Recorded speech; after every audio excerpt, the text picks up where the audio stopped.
Hey guys, welcome to this edition of the Smart Flipper podcast. Today we're talking about flipping cell phones, business credit, asset rentals, real estate investing, and a few other side hustles.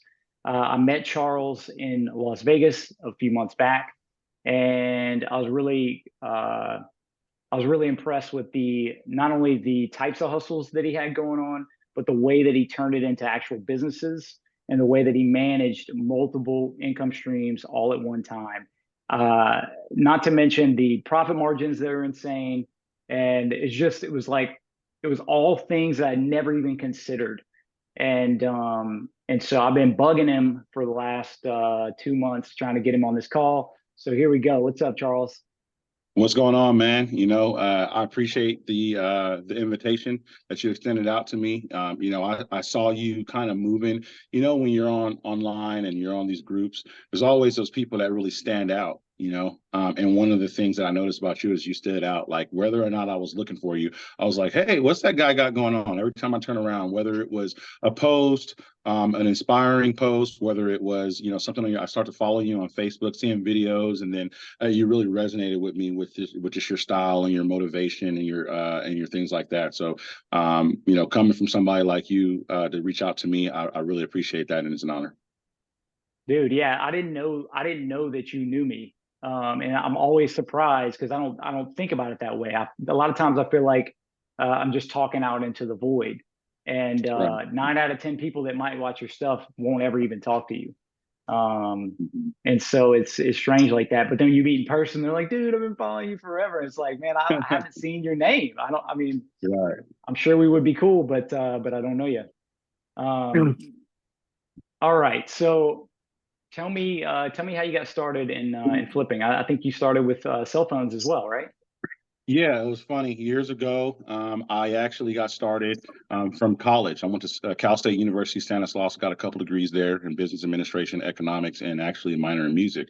So, but one of my business teachers, they were like, "Hey, for your term project, I want you to create an online business." And me being a procrastinator, I was like, "Okay, what can I do?" Last minute, I'm scrambling around, like, "Oh my God, I got to create a website. I got to do this." And this was like 2005, 2006, where websites weren't just all that. They just started in like Right. 2000, right? So I'm like, what do I do? And I was sitting around, I was like, wait a minute, eBay.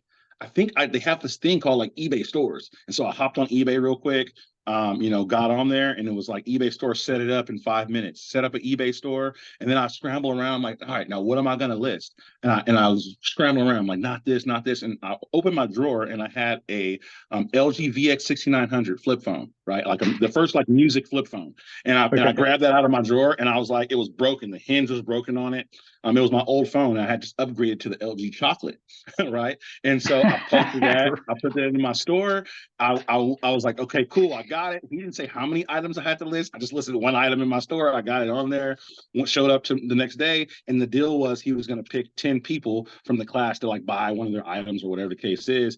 He got to me and he was just like, really, Mr. Davis, like eBay store. And I was like, he checked the syllabus. He was like, it didn't say you couldn't do it. I wish you would have put more thought into it. So I ended up selling that phone for like $170, right? A phone that What? I was never going to even think about listing it whatsoever. I thought was like trash. Sold it. Next thing you know, I go, wait a minute. I remember, when you have something and it's called priming, right? You notice other people have it. You have the car, other people have Yep. the same car or Yep. whatever the case is. I was like, I think my friend has that same phone as me. So I reached out to him. I'm like, hey, you still have that phone? I noticed you upgraded too to the upstage or something like that. And he's like, yeah, I still have it. Hey, you want to sell it? He's all, yeah, I guess, whatever. I'll give you $30 for it. And he's like, bet $30. Boom. This one wasn't broken. So this one sold for like 250. And I was just like, what the hell? I can do this. And so like I Amazing. started saying Star was born. I was like, I can buy Yeah. stuff, buy phones, whether they're working or not, and turn around and sell them on eBay.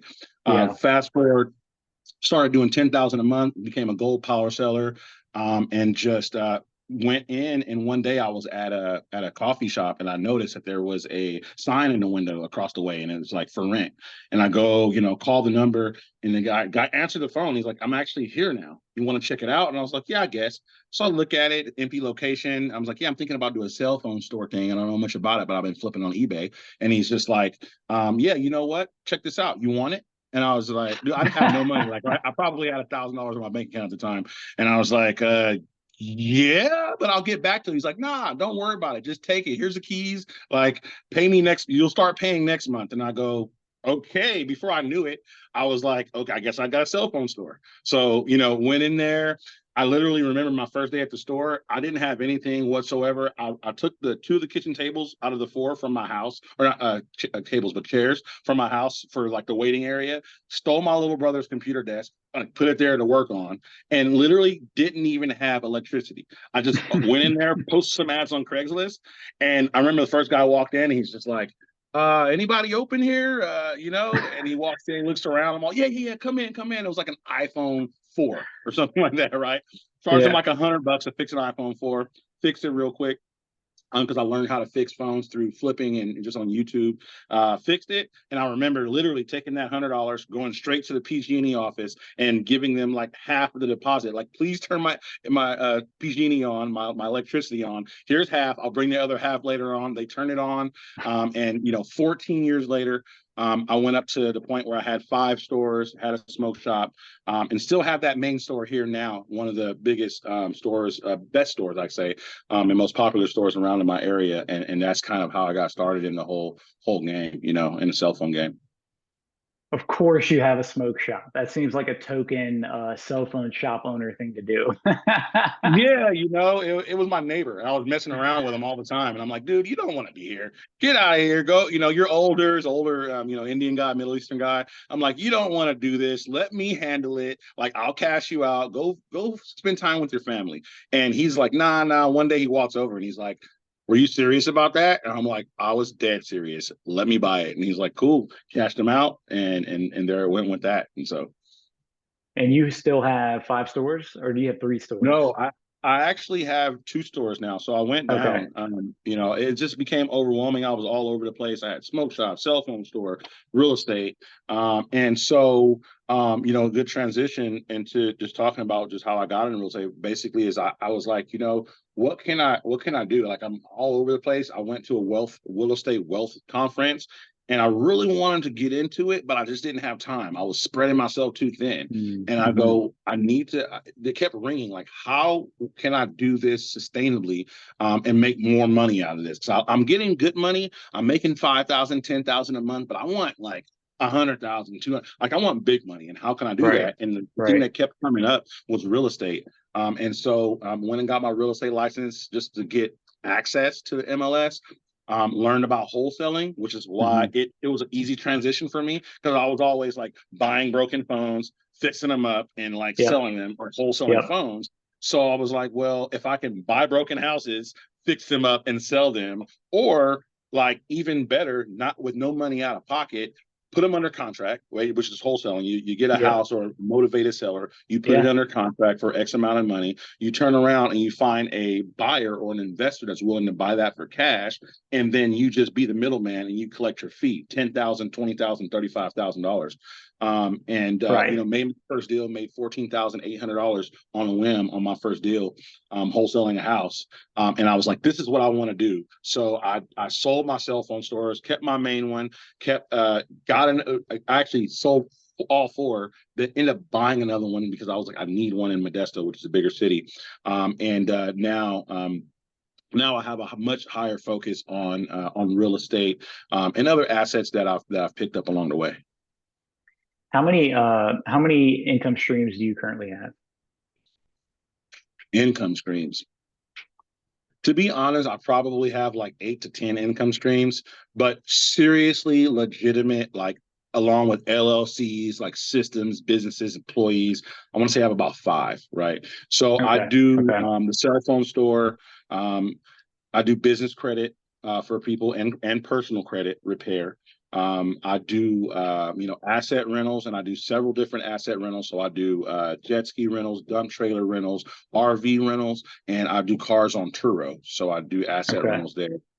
Real estate investing and mobile home investing, and I have a mentorship actually where people pay me to on Zoom calls, and I go and teach them. We do live and over the air Zoom calls, to do mentoring. So those are like my main streams, and then I have hustles like I wholesale cars to the public and to other dealers. Okay. Do a little bit of public speaking here and there, and a couple of other what I call side hustles. What's your favorite one? Favorite one, So man. You got the 20. favorite one, that's a tough question, man. It's probably between jet ski rentals and mobile home investing.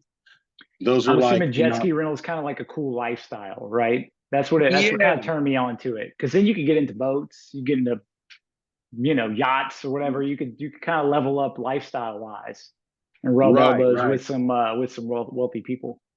Exactly. And so that's kind of why, speaking of the jet ski rental, one of the most attractive parts, but for one, I always wanted jet skis. Like I just always had these busted old, like used jet skis. I buy them off of Craigslist for like $800, $1,000. They'd be breaking down all the time. And I'd be at the lake, people flying by me, right? And I'm just sitting there here in my little bucket that like maybe breaks down or whatnot. So like, man, I want to buy like a new jet ski. And I got on, I don't know if it was YouTube or a conference, and somebody was talking about like boat rental. And I was like, dude, I can do that. That sounds cool. And he like rented a boat out where he chartered it. So he'd be like the captain and he rented out for Right. like $1,000 a day, something crazy like that. And I was like, people pay that.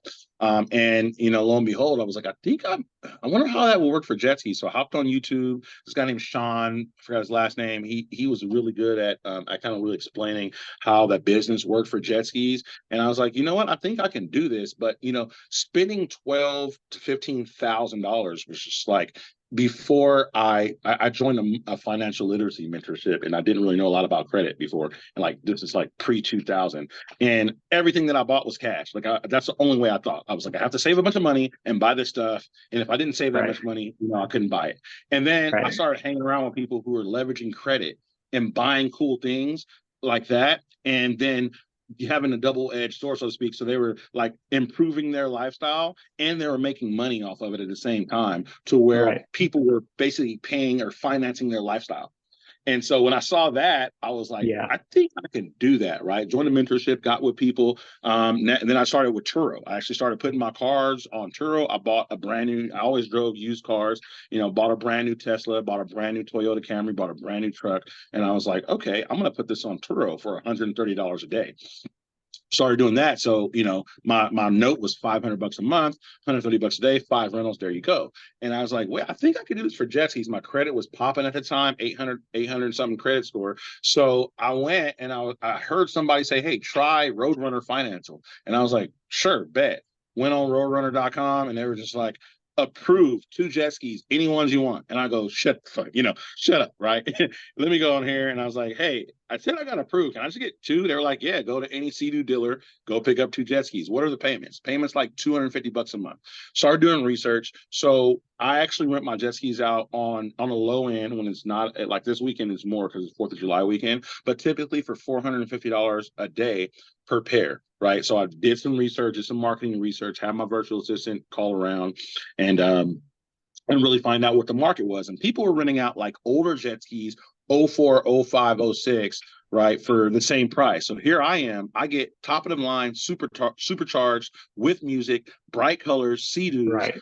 Right. and I'm renting them out for the same price. So mines are consistently getting rented out for $450 a day. And if you Per just jet do the math, ski?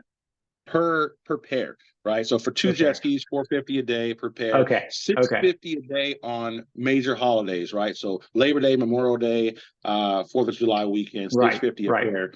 And there's different ways that you can rent them, and we can go into that in a second. But some people rent them out by the hour. So if you're in like a major metropolitan area, like where a lot of tourists are, such as Hawaii, Los Angeles, New York, or Miami, places like that where there's a lot of tourists that go to the beach, it's better off to rent them by the hour because it averages about 150 an hour, right? So Right. you can do a full day and make $900 a day, $1,000 a day, whatever the case is, per Yeah. jet ski, per jet Right. ski, right? That's Right. like one. But for Wow. me, I had like eight lakes within a 20-mile radius of me. It just so Okay. happens in this part of California, there's a lot of different lakes. Hmm. Lake Comanche, Lake Berryessa, a bunch of different ones. And so I get to rent them out in there because there's a lot of demand there. And I just choose to do it by the day. Like I said, 450 a day, $150 to drop it off and pick it up. And then I just charge a deposit. And if you just do the math there, I'm paying 200 to 250 a piece. So I pay about 450 a month. without additional costs such as insurance and everything. So it's probably costing me, 650, $700 total with storage, insurance, asset protection, and the jet skis themselves, right? Right. $700 a day or a month. I'm running them out for 450 a day. They're only $12,000 a piece. So the math Right. basically is you rent them out, 30 times, 30 days. Yeah. you, you pay for one outright, right? And so each day, That's I rent crazy. it out for That's crazy. 2 days, a 2 day or 3 day weekend, so to speak, right? I can pay for 6 months of my payment, my monthly payment in one 3 day weekend. Mm. So when I started doing the math, I'm just like, this is wild. This is crazy. So now I have 5 jet skis. I ended up buying one used one. Don't really recommend buying used. I recommend buying new, overused, just because the fact of the matter is they come with warranty.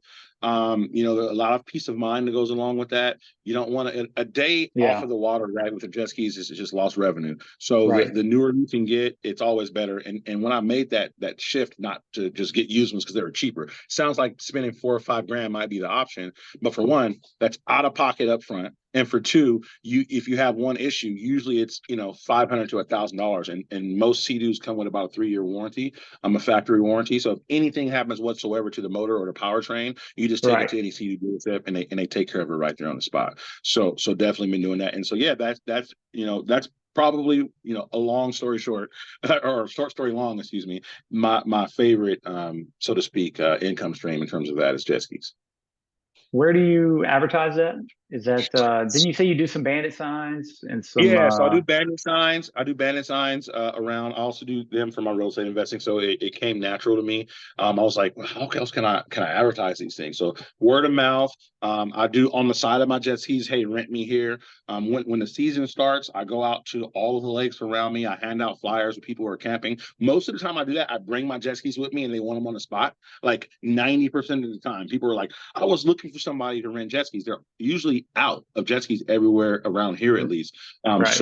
Word of mouth does it. Craigslist, if you're crafty enough with your listings, because they don't like, if you do Craigslist is easier, but Yeah. like Marketplace, if you're trying to rent it on Marketplace, they're like, hey, you got to have a tangible item, whatever the case is. But the same thing with flipping phones, Right. as long as you're crafty with it with Marketplace. And so just several different streams of that. I go to different the marinas, different shops that have like what do you call it? There's shops that do like jet ski. They sell jet skis. They do power sports and things like that. Yeah. So Yeah. just getting my name out there. But now, to be honest, like it's just continued business like that's coming back, referrals. And I'm always rented out. People that rented them last year, they're like hitting me up already, like, hey man, you still got the jet skis? I want to book for this week, this week. So before the season starts, all of my holiday weekends are already booked out. And Right. that's usually Right. all 5 of my jet skis are booked out every single holiday, that there is. And then during the downtime, where it's a little bit slower, I tend to go to like the Delta, which is like all year round because the lakes are only open in a certain period of time. And I'll go to the Yeah. Delta and kind of repeat that process of getting myself out there. But all organic, no paid advertising. And I could do it, but I don't need to do paid advertising. And it's just Right. multiple ways. It's not just one way. I'm not just gonna put it out there and say, hey, let's put it on Marketplace, or let's put it on, let's just do bandit signs. I believe in all the business that I have to hit people at different areas, and that way Yep. you don't have a whole lot of downtime, and you capture all those eyes. The one question I had about the question I did not know at all was, isn't there some red tape, or what kind of red tape do you have to get past to get this done? Are there licenses? I know there's insurance you want to get, stuff like that. Yeah, there's not any licenses in the state of California. There's not any specific licenses that you cannot rent boats, but you do have to have you have to have a license to operate a vessel now in California. However, they have a law that's good until 2025, which they're talking about changing it. Whereas if you rent a jet ski, you don't need a license. You just need to be 18 or over to rent it. So it surpasses Okay. that or bypasses that need to have a boating license. You do have to have a business license. You do have to have Right. adequate insurance, to protect yourself. I do run it under my LLC just in case anything happens where somebody drowns or something crazy. It's not Right. going to come back to me, and I have that limited liability there, and I also have an accident insurance that goes along with it. right? Okay. So just as long as you have those standard things, there's no, boat rental licensing that you need or anything like that specifically. But you do have to, I definitely go out and I do a training. I make a YouTube video because I was explaining to people every single time, hey, do this, do this, do that. So now, Yeah, I videos like create. yeah. You have like a orientation video or something like that, right? Yeah, and I got systems. I have used like Jotform, so they'll they'll Right. they'll say, "Hey, I want to rent this." I'm like, "Hey, fill this form out." They'll fill it, and then I put in automations to Zapier. So now, as Hmm. soon as it's filled out, bam, it goes into my spreadsheet. It notifies me. It pings them. It automatically fires off a YouTube video like, "Hey, welcome. Thank you for your Hmm. interest in our jet fleet. Just so you know, before you're out to rent, here it is. Here are the links to the California boater license. It's not a requirement, but I definitely recommend it. It's an hour class. Here's my code if you want to save, like the whole nine. So now that whole process is kind of like dumbed down where it's more automated. So now it Yeah. goes from the Yeah. point where they're interested to the point where they can just pick it up without having me be involved so much, or if I'm going out to meet them at the lake. Okay. Okay. Awesome, man. Let's switch to real estate. Um, Tell me, I know you do mobile home investing, and some of the numbers you were talking about were pretty outrageous. And so what I'm Yeah, most yeah. interested in is, yeah, is the structure of like finding it for less than 5,000 and then pulling out 60,000. That sort of thing is fascinating. So I guess if you could walk through like maybe a basic structure of a deal that you've done recently. Yeah, yeah. So, I wanted to get involved with real estate investing as I talked about a little bit earlier. And I was doing wholesaling. And that house that I talked about that I made 14.5 on, I looked at it and the guy like beat me down on the price, but I was making so much money to me, $14,000 in like a month of work with like literally I probably put 10 hours into that total. And I made that money and I was like, man, I like that. But a month later or 2 months later, I saw it on the market for like $355,000. And I was like, bro, like I sold that to him for, I think I put it under contract for like 145, sold to him for 160 because he was like, oh, COVID and this and that. I'm not going to make much. He turned around and sold it for 355. And I was like, man, I want to do that too. So I tried to like flip houses, so to speak. And it was just really hard to come up with $250,000 or because you got to buy them for Right. cash in order to get a discount that deep of a discount. You got to have the Yeah. cash, right? There's different Yeah. ways you can use a hard money lender or whatever the case is. But so I was running into roadblocks. I was like, how can I get into this without having all this money? And one day I was actually did what I call like reversed bandit signs. So I'd actually call bandit signs for different investors when they say I buy houses for cash, and I'd run out and say, hey man, so I got cash buyers. If you ever have any deals that you can't sell, I know cash buyers. So maybe we can work together, right? So I called a guy and he was like, yeah, I actually have a mobile home, but you don't know anybody that buys those. And I go, nah, man, nobody wants to buy mobile homes. And so he's like, all right, well, it's like, 5,000-6,000 bucks. So let me know. And I go, wait, 5,000-6,000 bucks? I was like, what's wrong with it? He's like, yeah, needs a little bit of work. And I mean, that's speaking my language. I was flipping cars, right? So 3,000, buy a car for 2,000, sell it for 5,500, 2,008, 2,600 Accord. So that's the kind of money that I had all the time. Like, and I was like, 6 grand? Okay, tell me more. Went and ran around and ended up negotiating with him, taught him a little bit, coached him through the process of getting it under contract for me. Like, hey, this is what I want it for. This is what you tell her. And I ended up buying my first mobile home for $2,500, and I paid him a finder's fee, so to speak, of $1,500. So for 4 grand, like I didn't know what I was gonna do. I was like, okay, now like I own this mobile home now. What am I gonna do with it? Start watching videos and stuff. 9 months later is what it took me, just trial and error, just buying stuff. I couldn't really affect. It was probably 25 to $30,000 I put into that first mobile home. But after that 9 months of grueling process, I sold it for $89,000. Like that was my first ever mobile home flip. So I was probably in it $30,000 total. Sold it for $89,000. And like when I got that money, like I got $89,000 in one day as a wire, I was just like, holy crap, this is a lot of money. I need to learn how to do this more. So I indulged myself into it, went throughout the years. And so fast forward, this was just 3 years ago. Last year I did 9 deals. This year I've done 7 deals. The the good thing I like about, mobile home investing is, the amount of money you have to put into it versus the profit margin. And one of the Right. ways, the other streams that I protect myself is I do some I usually do fix and flips, but I do some like rent to owns. So what I'm doing is now, right, I'm buying them for, whatever the case is. And my sauce, right, is that I make sure that their down payment is equal to my all in, right? So if Right. I'm all Right. in 15 grand, if I buy it for 5,000, if I sell it, if I'm in it, if I put 10 into it, I'm in 15.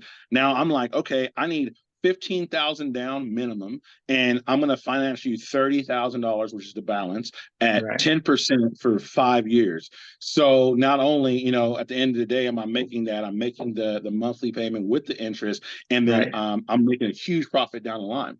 And it's a good thing because sometimes they default, right? And so Yep. now what I'm doing right now is I actually did that to a friend of mine. I made a post about it on Facebook. They defaulted after three years or so of they just stopped paying me. I just took that back it was about 2 months now, right? Took it back. They got evicted from the park. I paid the park off, gave them $1,000 to kick rocks. I was like, hey, look, you already kind of screwed me over, but I want to, help you get on your feet, whatever's going on. Here's $1,000 to Right. help you move. I need you out. Took it back because it was still in my name. It's not like a real estate transaction where I had to foreclose. It's personal property, right? And I it's was not the a lien holder. rental. It's not a rental, so they don't have No, rights like a renter would, no, right? no, and Ooh. that's one of the reasons why when I do that, I do it. I don't. I'm not never a landlord. I don't fix leaky Right. faucet. I don't. Right. You can't call me. You own this technically. Right. You're like you're as an owner, right? But you're just paying me. I'm just the bank, right? And if Right. you flip, Right. if you don't pay, then I'm taking it back because I'm already the owner. Like you don't. I don't have to go. I'm just like, hey, get out. Contact the Yeah. sheriff. I'm like, hey, look, here it is. The judge just issues an order. They're like, hey, they got 7 I've days to done get it. out, Yeah. and that's it. This is what Hmm. happened with this lady.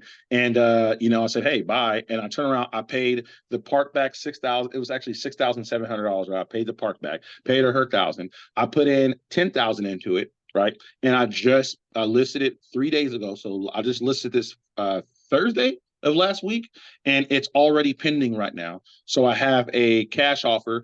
I told myself I was never going to do again a lease option or anything like that, but I know that was a lie. $47,500 is what we agreed to in cash. Closing 7 days. I'm financing them $12,500, 36 months, right? 36 months. Interest only payments are $155 is 10% interest, $155 a month for 36 months with a balloon payment at the end of 36 months of whatever that difference is, secured by the mobile home with the power of attorney that if they default, and my contract was 120 days in arrears at any given time, Hmm.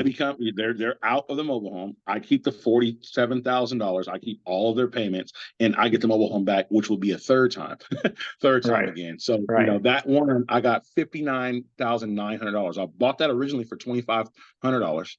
Sold it originally for $35,000 to that lady. She probably Hmm. paid me 20 over her time. Now I got it back, put another 10,000 or 16,000 into it after paying the arrears, and now I'm selling again for $59,900. So that's my most. This literally just went pending yesterday or Monday. You're right. So yesterday, and that's my most recent deal. But I've been rocking this year. Like I said, I've done 4 completed. I'm on number 7 in terms of either in escrow or working on one right now. To throw a couple numbers out, I've bought one this year for $8,500. Sold it for $120,000. Bought another one for 14.5. Sold it for 115,000. Bought one for 4,500. Sold for $59,000 this year. Typically, I'm in about 10 to 20,000 in there. I'm leveraging credit for it, so I'm not coming out of pocket. I'll use my skills to get business credit from like Home Depot, Lowe's, Floor and Decor.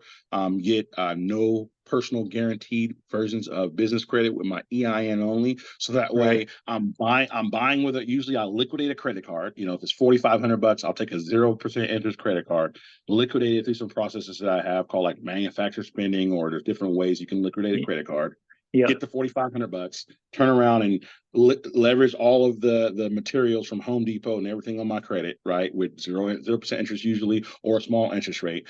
Put all that in, get 50, 60, 70, $100,000 out of it, pay everything off. At the end of the day, I have my profit and my credit goes up crazy because now I'm borrowing fives and tens and $20,000 from these department stores and these different these stores and Yeah. retailers, and now my credit's going up. So Why is this happening? Like, why is this happening? Why are you getting it for so cheap and then able to flip it for so much? Like, it's just like phones, right? where's the Think gap about here? how you get phones and flipping, right? If the average person might be wondering, like, who would sell you a brand new sealed iPhone 15 Pro Max for $450? You're crazy. That's $1,200. Like, you're lying. There's no way you're no. What doesn't make sense? True. But it happens. And so for me, it's the information and the knowledge that I create that gap, right? So I tell my mentees, I say, okay, these deals sound great and they sound almost unbelievable, but I'm not getting these deals every day. For each source of my lead generation or advertising, I probably get one home run like that a year, right? One home run out of 12 months, right? So if I'm Okay. doing bandit signs, I'm hammering bandit signs, I get one or two great deals a year. I get about another 50 people that call me and they're just not a deal. They're trying to sell it for retail value. But then there's that Hmm. person that's like, hey, my wife died. I'm getting evicted from this park. I got to move to Montana in a week. I got this mobile home that I inherited. Like, will you buy it? Or they Right. call and they say, hey, I'm buying a new one. How much do you charge to move my old one? And I'm like,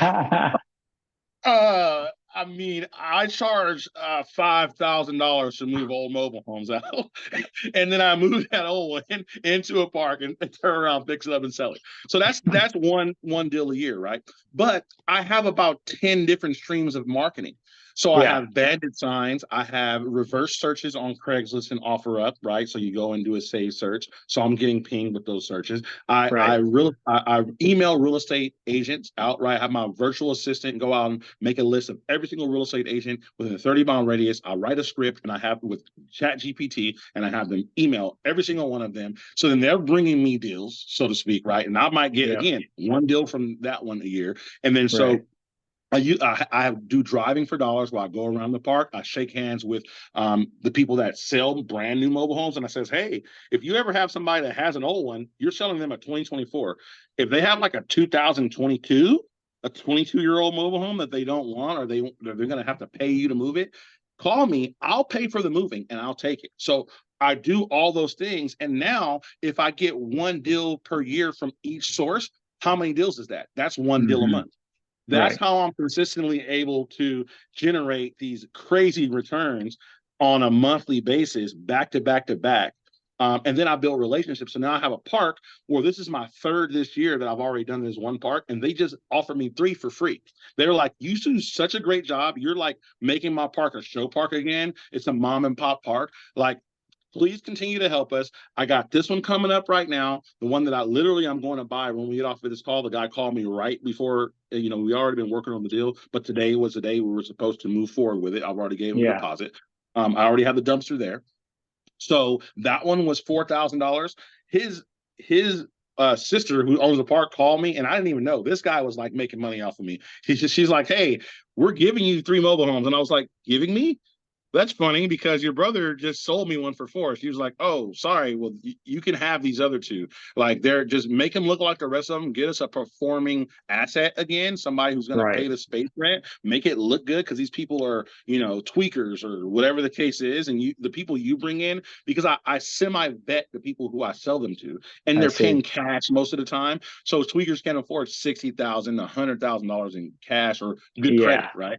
Right. So I'm revamping the park. So now building these relationships, which is another stream of advertising that I do when I go out to parks, shake hands, build relationships while I'm driving for dollars. Now here's 3 deals that I'm getting this year alone from this one park. Well, there's, you know, 45 parks within a 30-mile radius at least of me. So if I do that in every single park, now I'm getting inundated with deals that, at this point, there's more deals than I can even really handle. So that's Right. why, I pitched a lot of those deals to my mentees and actually partner out. I don't need to partner, but that's one of the benefits of I have a mentorship, and that working with me is that they're getting these deals instead of teaching somebody how to flip phones or teaching somebody how to flip houses and just saying, all right, go do it. I'm actually like, all right, go do it. But look, I got this deal. If you want to work with me hand in hand, Right. I help you build your business credit as part of my mentorship. I've taught you how to advertise. I've taught you how to renovate it. I've taught you how to go through all the steps of the process. Now, here's a deal. If you want to get in on it, let's use that business credit I taught you how to build, right? And Right. we're going to work together, and I'll give you options. You can do it, and I will charge a small fee, and I'll watch over your shoulder. Or we can do it together and split. Or I can do it, and you can come in and watch over my shoulders. We'll use your business credit that'll get paid off, paid back, so you can get the feel of that. And now you'll get 25%, right? So I'll give them those different options, and Yeah. it's been working like crazy. And so that's hope that answers your question, is how I've been able to jump in and get these deals for Yeah. 3,000 to 5,000 and turn around and selling them. And it's just finding distressed property owners, finding motivation, having the sauce to take this. Not a lot of people are going to take, a broken iPhone, 15 or whatever the case is, that they Yeah. thought was trash. A lot of people will call you and be like, hey, man, I got this iPhone 15. It's, cracked front, cracked back. Like, I was going to throw it away, but I saw your ad. Like, how much will you give me for it? And then you turn around and put a $14 back, an Right. aftermarket screen, put it back on marketplace for $750, right? And you get $650 for it, and you paid Mhm. $100 for it. It's the Right. same process. Yeah. Yeah. Yeah, it makes sense. Just thinking in terms of the way that I flip phones, and yeah, some of the deals I've done over the years, and they're crazy. It's like it's hard to believe. But because I do it every day, it's easy to believe. But like you said, it doesn't happen every day. But when it does, you I remember I was getting 12 Pro Maxes for like $300 when they were selling for 650. And people are like, Mm-hmm. oh my God, how do you do that? Well, I got a certain sequence. I got a certain buyer that hits me up, and I know exactly how much to offer them, and I know where their price floor is. I know that they're usually going to go for it. And if they don't, I have tons of wiggle room to where I still make $200, $150. Um, okay. So you mentioned your mentorship program. Can you tell us more about that? Yeah. So I You have mentioned some of how it works, like it's business credit, it's real estate. Those are the two main things you focus on. Yeah. So for the Okay. business credit, I don't do a mentorship, but I do have an ebook for the business credit, helping people basically learn how to establish business credit and making themselves fundable, because that's the key to business credit. Not a lot of people even utilize it. It was like me. I buy stuff for cash most of the time. I didn't even think about it. I didn't think about a Dun and Bradstreet number or what that is, how to Hmm. build the credit with my EIN, what a personal guarantor is and what's not.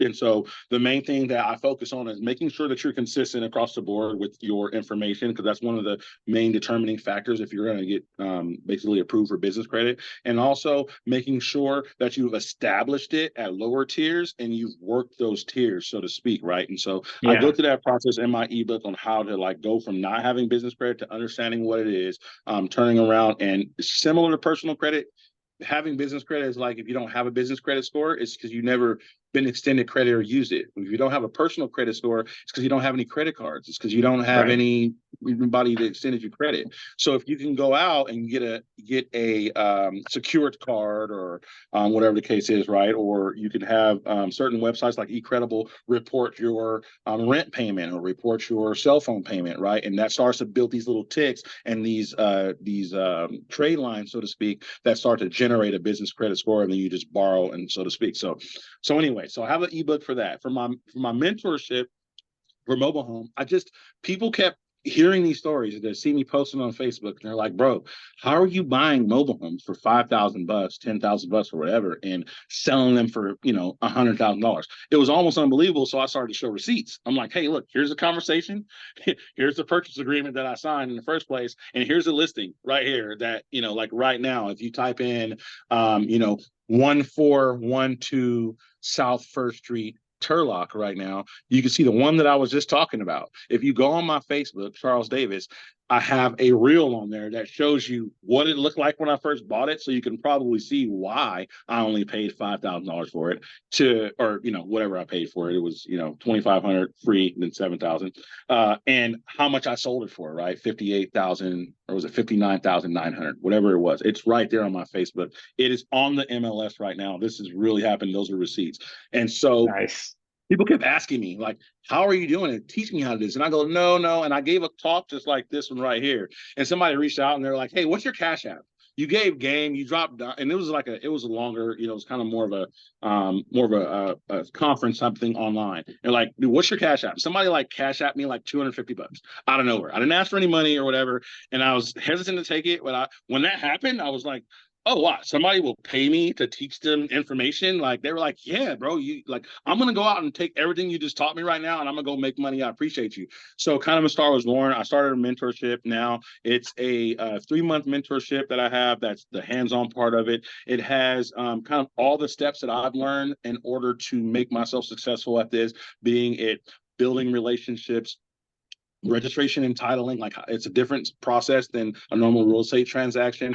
How to renovate it, how to turn around and get the most money out of selling it and building a buyer's list, building a seller's list, right? And then how to take that and generate long-term wealth out of it. And so I took each one of those steps and really broke it down. And I have, a comprehensive program. We have Zoom calls. We have an online course structure. We have a 30-day challenge where I was like, okay, it's good that I taught you this. Now I'm going to go and create a YouTube video for a 30-day sequence to take you from where you are right now. What are you going to do day one? Okay, day one, hop on Fiverr, spend $5, type this. I'll give them a script on what exactly to type in the Fiverr to search, and have somebody generate, every single mobile home park in a 30-mile radius of you, and, put it in a spreadsheet. All right, day two. Now that you have that list, I want you to drive for dollars. This is going to be your first time. Drive to these, and this is what you're going to be doing when you're driving for dollars. All right, now that you've got that, here's what you're going to call. Here's the scripts. Here's an example of me on the phone, right? I'll record my calls talking to a real estate agent, talking to a Hmm. cell phone store owner, or cell phone store owner, to a mobile home park owner, talking to a seller. So I have these call recordings. I have, pretty much every single thing that I've done in my business through trial and error. How to go to Home Depot and meet people. You see a guy walking by, with paint on his shoes. Here's what you say to him. Once you get him, here's a system you use as a CRM to keep updated with him. So basically, walk through my whole process and try to generate a way that can take somebody from that knows absolutely nothing about this incredible opportunity and this incredible business, and walk them to close as possible to who I am. And then, like I said, went the extra step, and through trial and error, and say, okay, found some mentees that were going through it, but they weren't doing anything still. So I was like, you know what? Here's deals. I'm going to go market in your areas, and I'm going to go reach out to people in your areas. I've flown out. I travel a lot. I play professional paintball, right?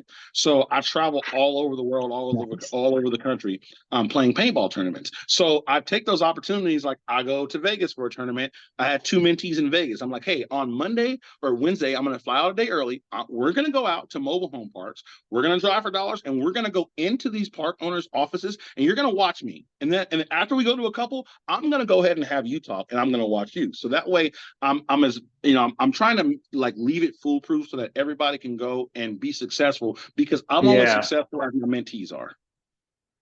Yeah, I've noticed that a lot in coaching, and the reason I was hesitant to coach in exchange for money for the longest time is because most people weren't taking action when I was coaching them for Mm-hmm. free. And so I'm like, there's going to come a point where I'm putting a price tag on this, and if even if 9 out of 10 people aren't taking action, then I've got 9 out of 10 people's money, and they have no results. And even though it's Right. maybe their fault, like, how do I set this up to where if I were to tell the story to a random bystander, they would like kick that person's ass for not having taken action on it. And so Mm-hmm. now, like you said, I show people this is exactly what you need to buy, this is exactly what you need to sell. And so I like that you took it another step and you made it to where, okay, like, the only way you're not going to close a deal now is if you just don't is if you like won't answer your phone calls. You're like, no, Exactly. here's the deal, it's already done, all you got to do is just show up and sign the paperwork. Man, that's brilliant. That's brilliant. I like that a lot. And can you discuss, are there different types of levels? Like, can you just discuss the price? How does that work? Yeah, so I have a couple different levels. So I have just the standalone 30-day challenge. Whereas if people are like, okay, look, it comes with a consultation.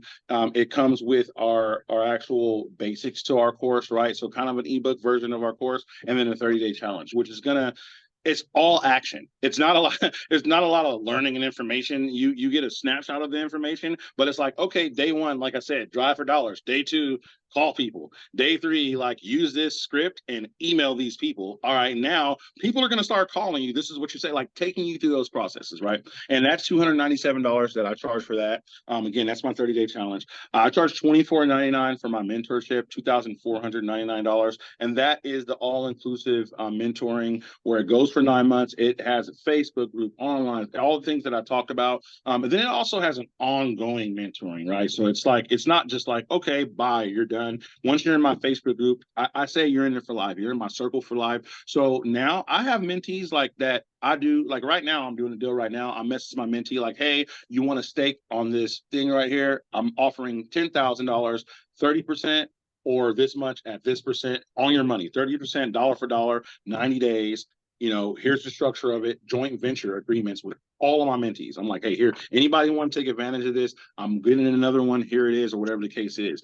And so those are the benefits of my full mentorship. I'm working on right now because I've noticed people that want to get into this and they just like really hesitant about it. So I'm working on like an ebook thing that's just an ebook and Hmm. online Hmm. video about it. So that way, Right. if you're like, okay, I'm kind of into it, but I don't want to invest 2,500, I don't even want to invest $300. I'm not sure about it. So for $99, I'm doing, and I already have the ebook out, but I'm working on my funnel. And you get the ebook, you get the videos, the whole nine, and you just don't get the actual hands-on, one-on-one, information. But you do get the Facebook group where you're going to go ahead and be able to get on there, and I answer every single question in my Facebook group, and it's super active. And so those Yeah. are my three levels: 99, 297, and 24.99 right now. Okay. But I'm an open book. If any, as you can see during this call, like if anybody's, I love it when people are out there taking action. If somebody was like they got a lot of information out of this, but they wanted to know more, if as long as they're taking action and asking me specific questions, if they're not like, hey, can you teach me how to do this? They're like, hey man,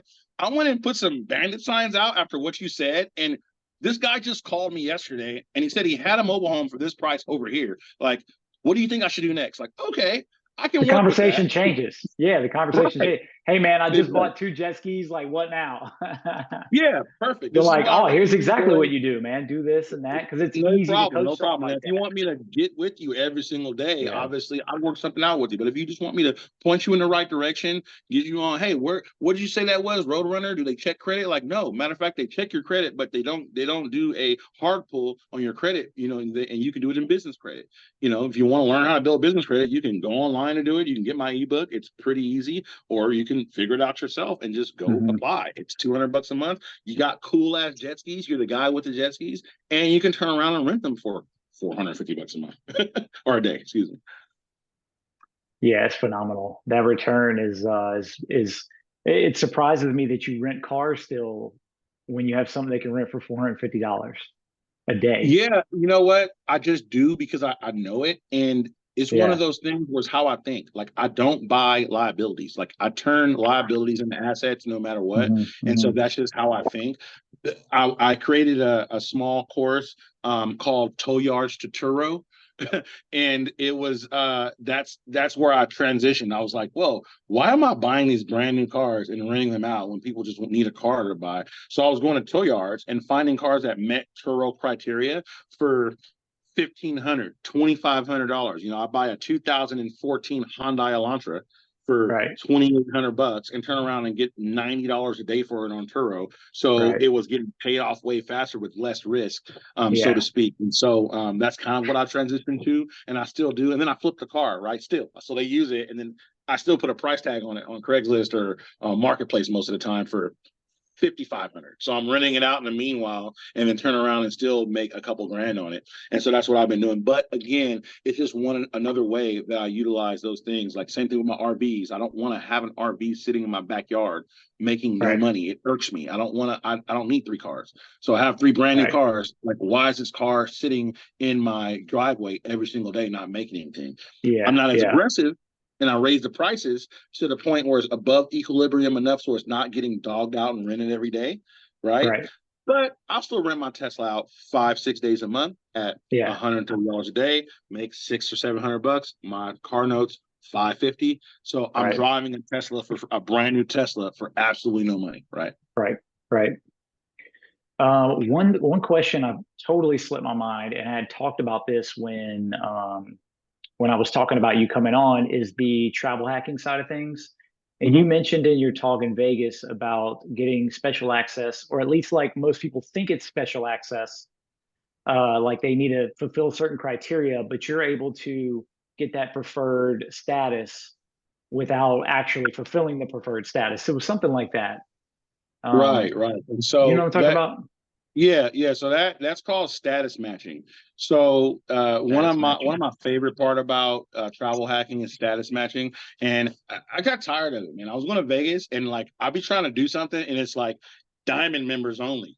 Like I try to get in the line, and it's like, oh, sorry, you're in this line. This is for diamond or gold. You got to stand in that line with all the regular people, and I'm just like, whoa, Right. whoa, bro, okay. And so I started looking around, like, how can I get that status without like actually paying it? Because diamond status at Caesars, for example, you got to spend $250,000 at Caesars every year in order to maintain this diamond status. But if you, I learned that they'll match Royal Caribbean, right? They'll match Royal Caribbean status. And there's other, so what it is basically companies will take what your status is at one of their competitors, and they'll turn around and they'll give you that same status, right, without having to fulfill the need. Now, there's some different ways that I was able to maintain or to actually gather that first status, initial status. But the easiest way, for lack of the time that I would need to go through it with you guys, is there's a thing called Founders Card, and Founders Card is actually an incredible opportunity. They do charge $295 for a year, but if you either reach out to them or just subscribe to them, like right now, I've been getting emails from them on one of my other accounts that I created on my email. That's like, hey, join Founders Card for free right now for 6 months to try it out and see how you like it, right? And so since Right. I've been getting those emails, I'm like, dude, I already have it, but I've shared with some friends, hey, you've been asking me about this Founders Card. I've been telling you about it, get it. And so they automatically grant you Caesar's Diamond. They automatically grant you Hertz President Circle just by being it, and another 100 different benefits that they have. And so when you have Caesar's Diamond, now you can turn around and get MGM. They look at that and they're like, hey, we'll give you our MGM Platinum. Since you're a Caesar Diamond member, you must spend $250,000. We'll go ahead and give you this. And then now that you have that, Marriott has a relationship with MGM now. So they're going to give you their Platinum Elite. Now, Hyatt looks at you and says, hey, you got Marriott Platinum Elite. So we're going to give you our high. So what I found is that one of them actually you can backwards match, and their expiration date is 1 month off from each other. So that's called an infinity loop, right? So since one of them expires a month before, you can now backwards match them. So you can go to Caesars and say, hey, buddy, I got Marriott, so to speak, right? I got Marriott Bonvoy Gold, or I got MGM Grand. Can you status match me? And they're like, oh, great. And with the Caesars, to fast forward, Caesar status Diamond, you get no resort fees, which is $50 a night. You get guaranteed room upgrades, right? No lines anywhere. Free access to their valet parking. You get a 5-day, 4-night to the Bahamas, to Atlantis in the Bahamas, which is valued at like $4,500. You get 3 days, 2 nights in Dubai. You get a $100 anniversary dinner. And there's a list. If you go to Caesars.com rewards, I get rooms for $10 a night. And then with the MGM at the expo that we met at, I actually got a huge suite. I think I paid, I think it was like $45 a night with no resort fees for my room, access to their lounge. They have a platinum lounge there Hmm. at the resort where there was free beer and wine, free food every night and every breakfast, every night, every morning. And so just being able to do that and not have to pay for it is outrageous. Again, founder's card is one way. There was one more way that I learned about getting founder's card. I can't think about it right now, but there was a way to get one more way to get founder's card for free. And I'll reach out to you if you want to share it later on. But Yeah. anyways, that's the easiest way. There's many ways to do it, but So if even you if you had to pay for founder's card, like even if you have to pay that, that starts the cascade of the status matching process, right? right, but like Okay. if you speaking of credit, if you have Wyndham credit card, right, which you can get now. All if you have decent credit, now you can get the Wyndham credit card, which has a relationship with Caesars, which automatically gets you Diamond. That starts it Hmm. as well. So there's Okay. lots of different ways, to just jump into it. There's one way to do it, but involves Photoshop. I don't want to throw I don't want to throw it out there, but it's not. Let's just say they don't verify the initial way that you do it. They're just like, send us a screenshot and we'll match it. But you didn't hear that from me. We won't go into that. Trust me, I've learned my way around Photoshop. Right. I've had many years where I didn't have a water bill, and I want to open up new banking, and they're like, "Well, you need a water bill." Okay, I'll cook up a water bill, Make a water I bill. So, guess, you know. right. Yeah, and I'm not about that. I'm not about to have a water bill either, but I need banking right now, and your qualifications don't make sense. So anyway, Right. Right. Yeah. So I have I've a been on travel group Fiverr on and I've been there, Facebook, done by the that. way. If anybody wants to join it, it's called Upgraded Travel Hacking. You can reach out to me if you want to post it, or they can just check it out on Facebook. It's free. I don't charge anything for it. It used to be a benefit for my mentees that I had, but I put like a lot of this information in there: how to get clear for free, how to get access to airport lounges for free, how to get status matching, how to do manufacturer spending. My Marriott pass. Like I have a Marriott friends and family employee discount called the Okay, MMP discount. You get rooms for $45 a night. I can extend that to people. I use that all over the world. I give people access to that in my travel hacking group. But that's another free benefit and another way you guys can to learn more information for absolutely nothing. cool, cool. Well, we went over time. I had a feeling that might happen. Do y'all have any questions? If you have any questions, now is the time. Yeah, Alan said, sounds like Deals on Wheels by Lonnie Scruggs style. Have you read Lonnie Scruggs? No, I haven't. I haven't. Yeah, he had this brilliant book about investing in mobile homes. And he's like, dude, you can buy a mobile home for 2,500, 3 grand. You owner finance it for 3 grand down, and then 48 months of $200 a month, that sort of thing. So he was playing the game on a little smaller level. He probably wasn't in California where you could mark the price up as much. But he was basically double, tripling his money, and he would put up a fake ad saying, "Hey, I've got a $1,500 a month, sorry, 1,500 down, and you got your place, and 275 a month, kind of thing." And he would build up a list of people that wanted these places. Oh my God. And then he'd go out and he'd find these places and essentially fulfill orders. And his whole thing was like, you want a paycheck, you want a check coming in every day of the month. And again, in hindsight, he was playing the game small, but what he was doing is he was playing the game on cash, and he's making it to where he basically didn't need credit because he'd only have Right. 1,500 to 2 grand in any given place. Then he would immediately charge that amount as a down payment, and then he would cash flow it with the payments from there.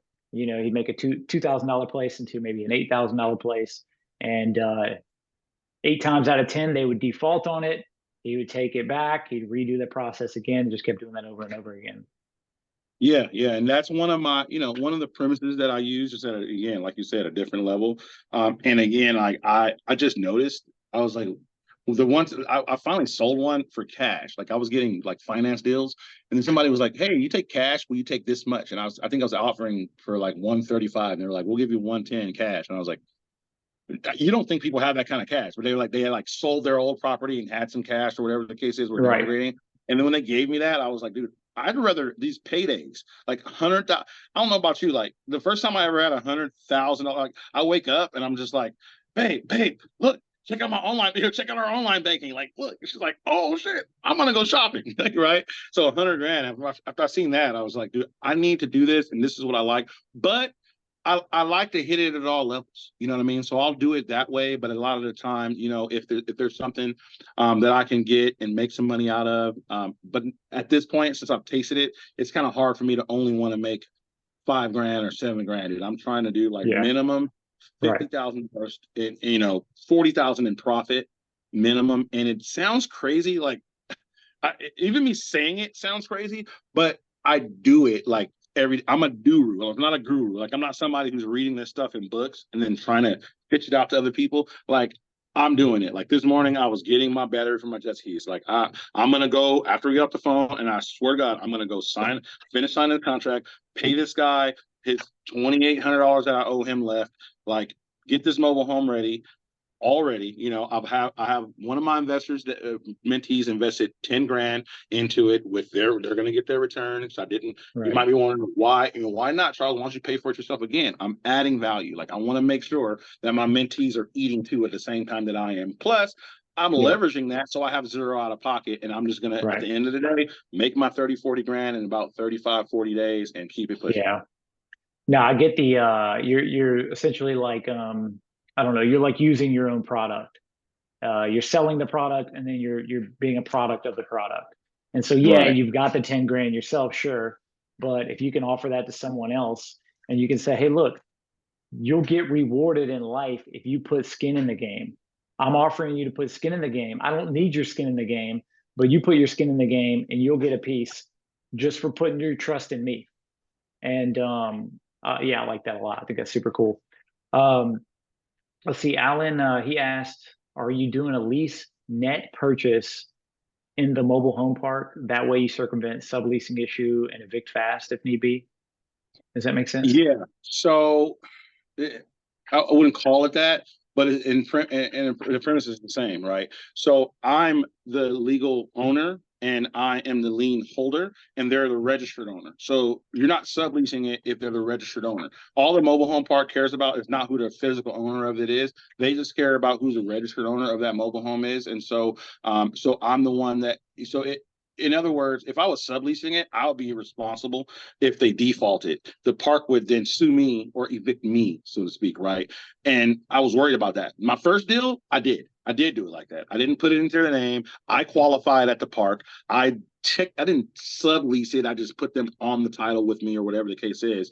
But I was involved that way. This way, I don't have to be involved whatsoever. Technically, I'm just a bank. Like essentially, they are buying it from me. I'm loaning them the money to buy it, so to speak, and then they're paying me off. And then once they're done, they get full access or full ownership of it, so to speak. And so I'm circumventing any kind of negative effect of not of them defaulting with the park.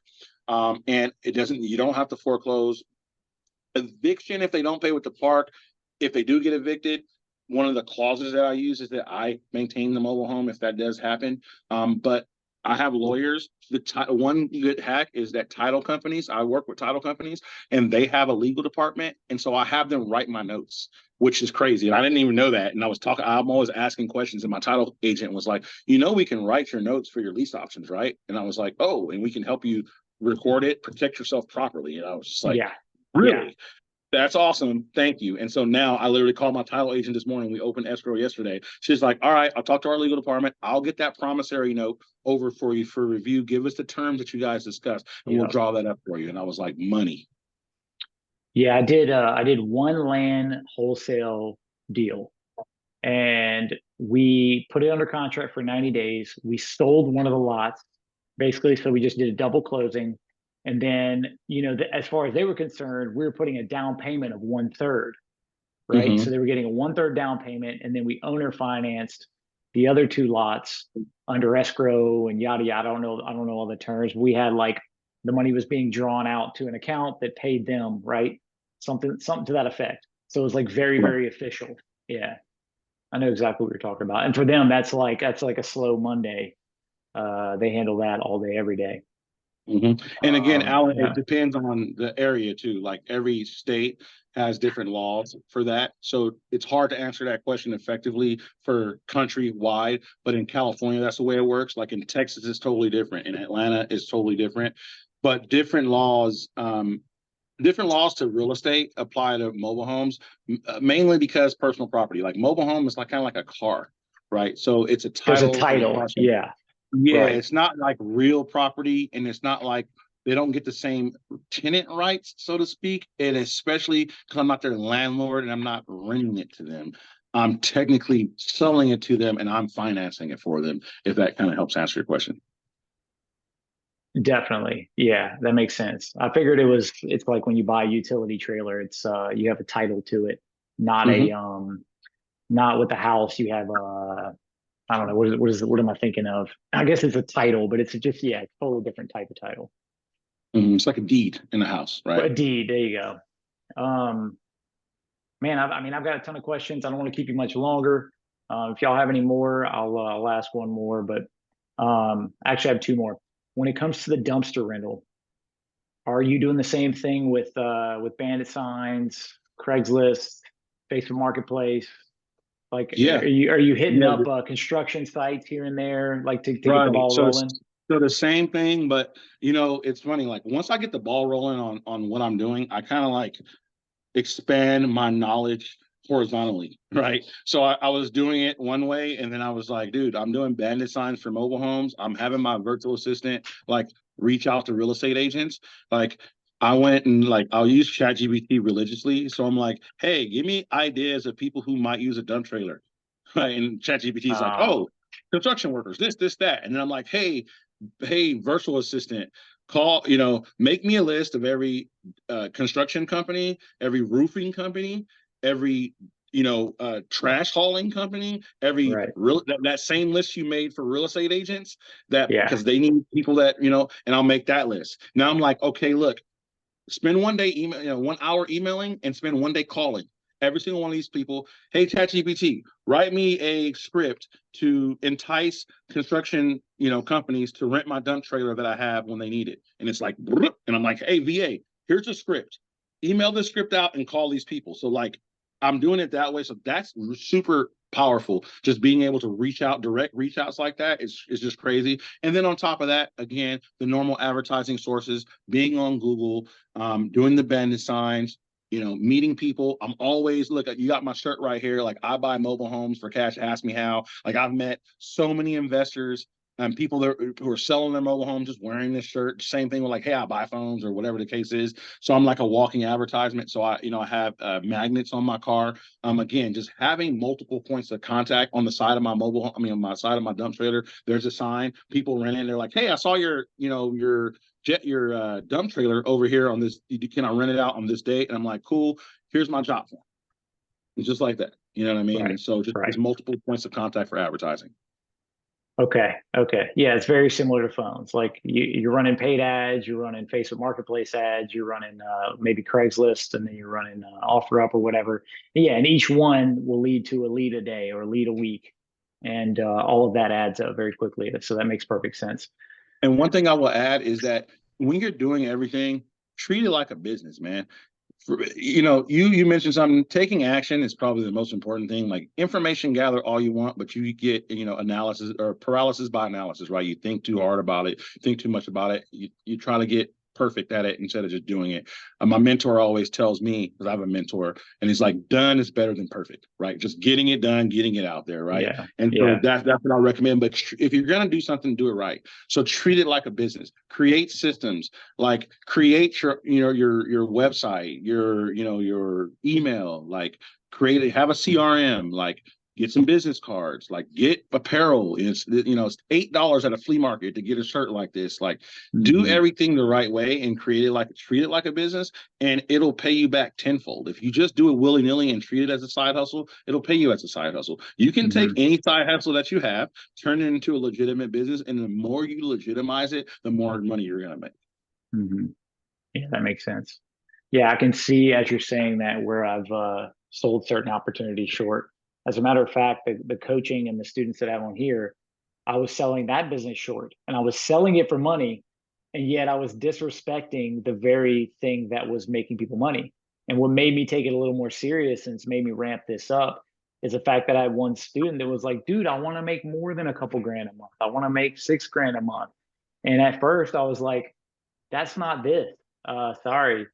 And then I realized, okay, I'm wrong. I can actually do better. I can do better with my own personal income with this business, but I can also ramp up here. And so, yeah, the next step is websites and maybe micro niche websites for certain areas, and then just legitimizing what they're doing to where people show up more often, or they have more trust to where they can buy online, and you close an extra deal or two a week doing it that way without even having to meet people. So I like the way you put systems in place. The other thing I like is I like the way you put systems in place, and then the income keeps going, whether or not you're there with it.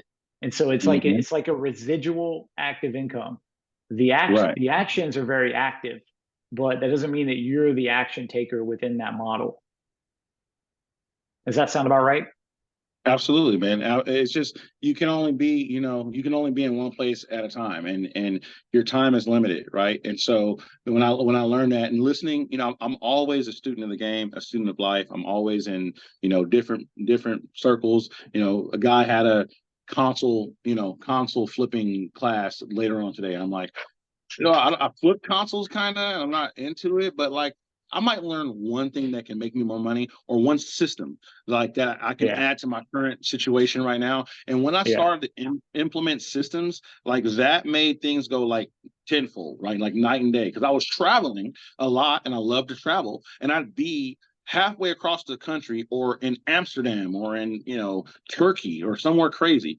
And I'm just like, they're like, hey, I want to rent your Tesla or want to rent your dump trailer. I'm like, oh, sorry, I'm out of town for a week. So I'm like, okay, well, let me put this at a storage facility. Let me right, put a lockbox on it. Right. right, Let me set up my cousin who's, half broke and not doing much to then say, hey, I'll pay you 25% of whatever I make. All you got to do is meet these people and whatever, instead of right, having to be like on the phone for 15 minutes describing, here's a video, here's a job form.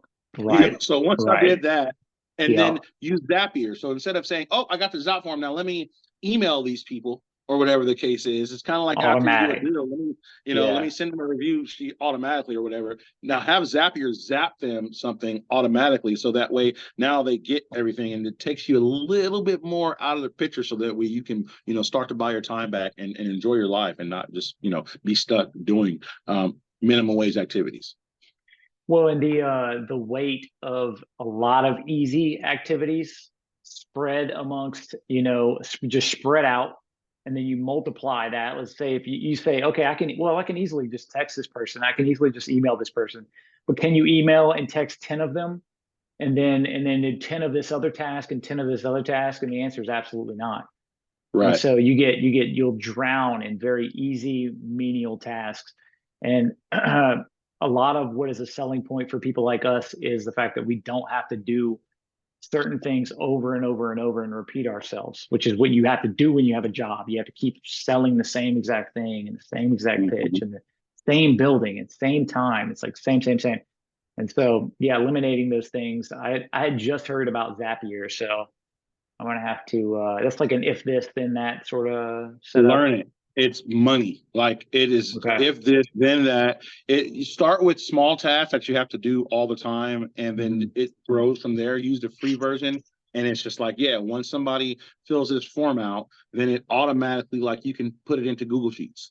So if you're like, hey, I got a phone, with phone flipping, it could be like, hey, I got this phone. Hey, fill this out, and it's a form that's like name of the phone, condition, how much you want for it, and this, that, and the other, and then Okay. it boom puts it in a spreadsheet, so you can like while you're Yeah. sleeping you can put out an ad on Craigslist that renews itself every week. Now people, when you wake up, you got like 10 offers on there to say the least, for lack of another more interesting way to use it. But then boom, all of a sudden it has that. And it has 10 levels of it if you want to go crazy with it, but just one. Yeah. Just start with one or two levels. Anytime you Right. get this, then just have it fire this off. Anytime you finish a deal, have it do that. And then in 15 days, you can tie it to thousands of integrations. Send them a text that says this: "Hey, do you have any more Right. phones for sale? By the Right. way," you know what I mean, or whatever the case is. Yeah. Let's leave it off there. I think that's a good place Okay. to stop. I appreciate your time. Everybody, Charles Davis, I have shared his info on this on the chat.